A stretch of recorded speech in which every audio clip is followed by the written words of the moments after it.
Assalamualaikum everyone. Allahumma inna as'aluka min fadlikal azim. Coming to you from Zaytuna Life Fitness and our mission is to promote healthy living through food and nature. हमारी आज की video scalp scrubbing या exfoliation के बारे में है। पिछली video में बहुत डिटेल से मैंने स्कैल्प हेल्थ इश्यूज और प्रॉब्लम्स के बारे में बात की थी और नेचुरल सॉल्यूशंस और हर्बल रेमेडीज के बारे में बताया था। आज हम बात करेंगे एक्सफोलिएशन क्या है और ये स्कैल्प एंड हेयर हेल्थ के लिए कितनी इम्पोर्टेंट है। Because happy scalp equals happy hair. हमारी स्किन की सरफेस लेयर या आउटर लेयर सिर्फ और सिर्फ डेड सेल्स पर मुश्तमिल होती है, जिसे स्ट्रैटम कोर्नियम कहा जाता है।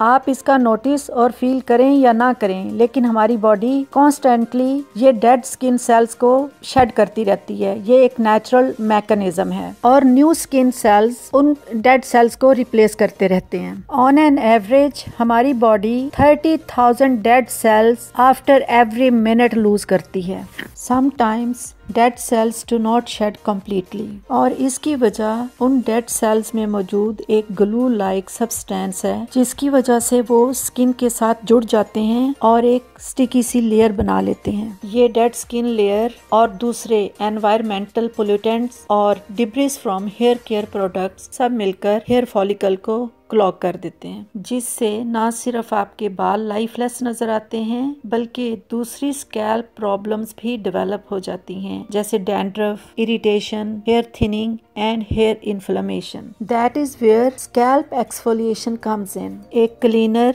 स्मूदर और हेल्थियर स्कैल्प के लिए एक्सफोलिएशन एक बहुत ही जरूरी प्रैक्टिस और रिचुअल है, क्योंकि स्क्रबिंग या एक्सफोलिएशन ब्लड फ्लो को स्टिमुलेट करके सर्कुलेशन और सप्लाई ऑफ ऑक्सीजन को बहुत एनहेंस कर देती है और इससे स्कैल्प प्रॉब्लम्स बहुत हद तक मिनिमाइज हो जाते हैं। अब मैं आपके साथ जो होममेड एक्सफोलिएंट्स और स्क्रब्स शेयर करने जा रही हूँ, वो ना सिर्फ स्कैल्प और हेयर हेल्थ के लिए बहुत ही इफेक्टिव और हेल्पफुल ऑप्शंस हैं, बल्कि मुकम्मल तौर पर सेफ भी हैं। तो पहली रेसिपी के इंग्रेडिएंट्स नोट कर लीजिए। हिमालय सॉल्ट, जिसे गुलाबी नमक और लाहौरी नमक भी कहा जाता है, 5 टेबलस्पून हिमालय सॉल्ट के ले लें। 5 टेबलस्पून ग्राउंड कॉफी यानी कि कॉफी पाउडर और 1 टीस्पून जो कि लेवल्ड हो बेकिंग सोडा का। इन सबको मिक्स करके एक जार में भर के रख लें। शैम्पू करने से पहले 2 स्पून इस मिक्सचर के लें और उसमें 2 स्पून योगर्ट यानी दही के मिला लें। बालों को सेक्शंस में डिवाइड करके इस पेस्ट को बहुत ही जेंटल और सॉफ्ट तरीके से अपनी स्कैल्प पर अप्लाई करें और रबिंग करें। 3 से 5 मिनट की सुपर जेंटल स्क्रबिंग इनफ है। एक और नेचुरल एक्सफोलिएटर बनाने की रेसिपी ये है कि फेनुग्रीक सीड यानी मेथी दाना, आंवला जिसे इंडियन गूसबेरी कहते हैं, रेठा जिसे सोपनट कहते हैं और सिकाकाई जो कि फ्रूट फॉर हेयर के तौर पर समझा जाता है, इन सब को बराबर मिकदार में लेकर बारीक पाउडर कर लें। इन सब चीजों को भी मिक्स करके एक जार में भर के रख लें और शैम्पू करने से पहले इसी तरह 2 स्पून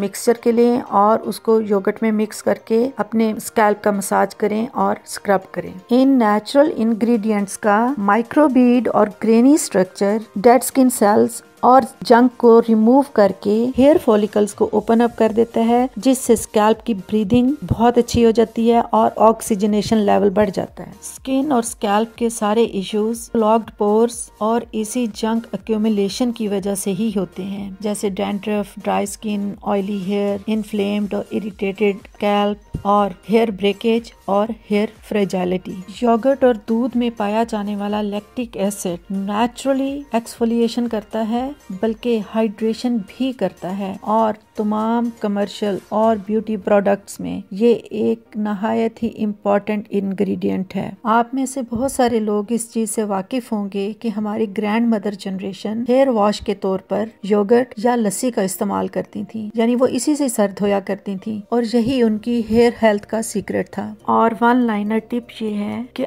एक्सफोलिएशन को अपनी हेयर केयर रूटीन का हिस्सा बना लें और इन हर्बल रेमेडीज को फॉलो करते हुए वीकली या बाई वीकली स्क्रबिंग जरूर करें, क्योंकि नेचर ही के पास आपका हर सोल्यूशन मौजूद है। Healing with nature can be the ultimate solution. And this brings me to the end of the video. Stay safe and blessed and have a good day. Long live Pakistan.